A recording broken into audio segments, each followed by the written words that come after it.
यानंतरचे विजेते आहेत संदीप चित्रे. आपण आता त्यांना गौरवणार आहोत. कॉंग्रॅच्युलेशन. थँक्यू. संदीप, अभिनंदन. तुमचं काय सांगाल या ब्लॉग विषयी? धन्यवाद. यावर्षीची दिवाळी खरं तर आमच्यासाठी खूप स्पेशल आहे, कारण सुट्टीसाठी आम्ही इथे आलो आणि स्टार माझानी अटकमटक हा माझा ब्लॉग याला सर्टिफिकेट देऊन सन्मान केलाय. त्याबद्दल धन्यवाद.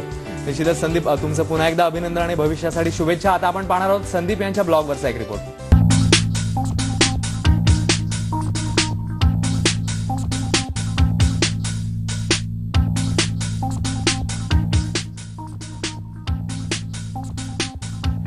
अटकमटक नावाच्या ब्लॉगवर साहित्यिक अभिरुचीचं दर्शन घडतं. मराठी मैत्र अत्र तत्र सर्वत्र असं म्हणत या ब्लॉगरनं बा भ बोरकर, कुसुमाग्रज ते अगदी संदीप खरे यांच्या कविता इथं पोस्ट केल्या. ब्लॉगवरच्या पोस्ट मोठ्या असल्या तरी वाचताना कंटाळवाण्या होत नाहीत. ब्लॉगरची बिग बीच्या अनफॉर्गेटेबल टूरची आठवण वाचण्यासारखी आहे. बच्चन दर्शन मात्रे मनोकामना पूर्ती आणि डीच या पोस्टसाठी आलेल्या कमेंट्सही वाचण्यासारख्या आहेत. ब्लॉग माझाचे यानंतर